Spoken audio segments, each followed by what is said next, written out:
Hello and welcome. जोहार, नमस्कार। मैं एमएस सर की पाठशाला में आप सभी का हजारों बागों की नगरी से तहे दिल से स्वागत करता हूँ। हो चुका आगाज रन का बच चुकी रणबेरिया, मैदान वही मार के जाएगा जिसके माथे से टपके हुए पसीना। मैदान में उसी की जीत होगी जिसकी होगी संघर्ष जारी। चलिए संघर्ष करते हैं। क्लास 8 प्रश्नावली 14.2 क्वेश्चन नंबर 8 और 9। फिलहाल 8। एक समलंब के आकार का खेत आपको दिख रहा होगा, ए बी सी डी। मेड़ की लंबाई दिया हुआ, मतलब ये जो बाउंड्री लाइन दिख रहा है आपको, उसकी लंबाई ए बिंदु से वापस घूम करके आप यहां तक आएंगे तो 130 मीटर है। पूरी लंबाई 130 मीटर दिया हुआ है। अब इससे बोला है कि बीसी जो है, बीसी बराबर दिया हुआ है 42 मीटर, सीडी दिया हुआ है 28 मीटर और एडी दिया हुआ है 36 मीटर। और ये वाली पार्ट हम लोगों को ज्ञात करना है। चलिए इसको ज्ञात करने के लिए क्या करना होगा, यहाँ जो जानकारी है उसकी सहायता से सॉल्व करते हैं। यहाँ बीसी बराबर 42 मीटर है, सीडी बराबर 28 मीटर और एडी बराबर 36 मीटर और ए बी बराबर क्या हो जाएगा, क्वेश्चन मार्क। अब इसके बाद बोलता है तो इस खेत का क्षेत्रफल ज्ञात कीजिए। अगर थोड़ा सा इसको आगे बढ़ा देंगे और इस प्रकार की आकृति हो जाएगा। अगर इसको हम लोग इधर बढ़ा हुए हैं और ये मिला दिया जाए तो ये बन जाएगा समलंब के जैसा। तो समलंब के खेत का क्षेत्रफल निकालना है, तो खेत का क्षेत्रफल निकालने के लिए वही फॉर्मूला लगाएंगे, हाफ इंटू ए प्लस बी इंटू एच। लेकिन ए निकलेगा तभी। इसके बाद बोला भुजा ए बी समांतर भुजाओं एडी तथा बीसी पर लंब है। तो देखिए एडी जो है, ए बी जो है वह एडी पर और बीसी पर लंब है। और ये इंडिकेट कर दिया कि ये वाली और ये वाली समांतर भुजा है। ध्यान रखिएगा समांतर भुजा, उसी से हम लोग ए और बी लेते हैं। तो फिलहाल एडी ज्ञात करते हैं। चूंकि मेड़ की लंबाई 130 मीटर दी हुआ है, इसलिए BC plus CD plus AD plus AB बराबर हो जाएगा 130 मीटर। सारे का मान बैठाइए, 42, 28, 36, ये हो जाएगा एबी 130। तीनों को जोड़िए, 8 2 10, 6 16 के 6 8 में 3 2 5, 3 2 5 4 9 1 10, 106 प्लस एबी बराबर 130 है ये। अब 106 उधर जाके घट जाएगा तो क्या आएगा, एबी बराबर 130 में से 106 घटा दीजिए तो कितना होगा, तो 20। अर्थात ये जो समलंब आकार की जो खेत है उसका हमारा लंब आ जाएगा 24 मीटर। तो ध्यान रखिएगा, ये आ गया हमारा 24 मीटर। अब इसका क्षेत्रफल निकालना है। तो क्षेत्रफल निकालने के लिए हमें तीन चीजों की आवश्यकता होती है, तीनों ऑलरेडी पिक्चर में दिया हुआ है। डायरेक्ट चलते हैं।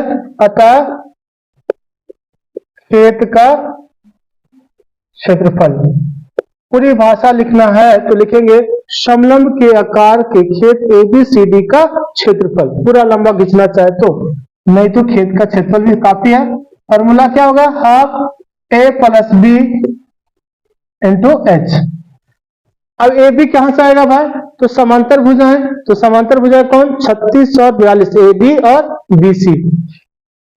हाफ ए 36 हो गया, बी कितना हो गया, 42 हो गया।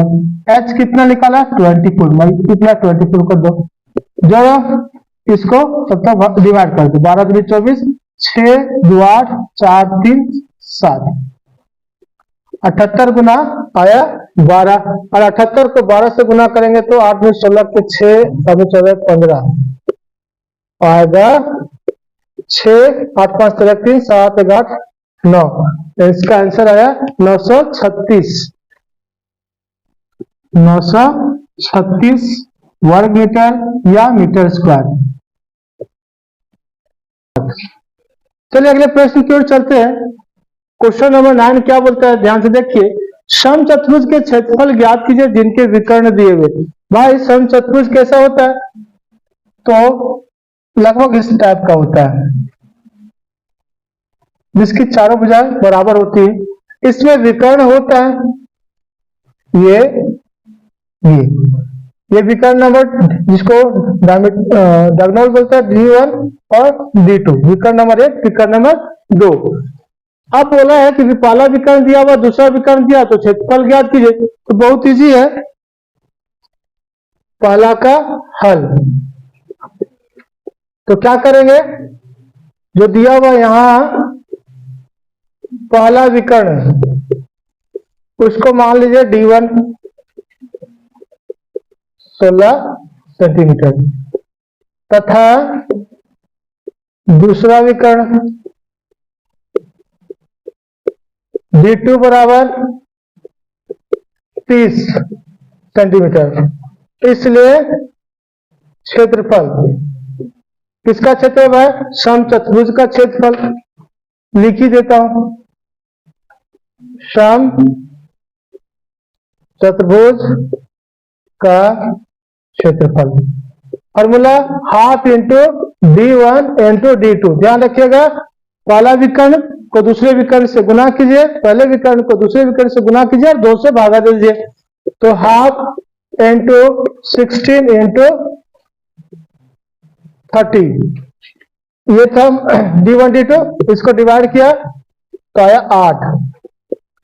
आपके पास बच्चा 8 गुना 30, तो 8 दिया 24, 240 सेंटीमीटर स्क्वायर।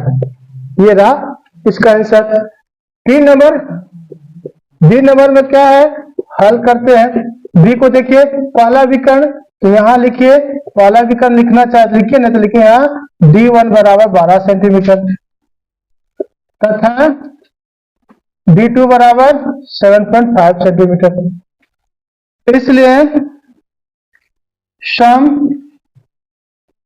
चतुर्भुज का क्षेत्रफल, वही formula half into D1 into D2।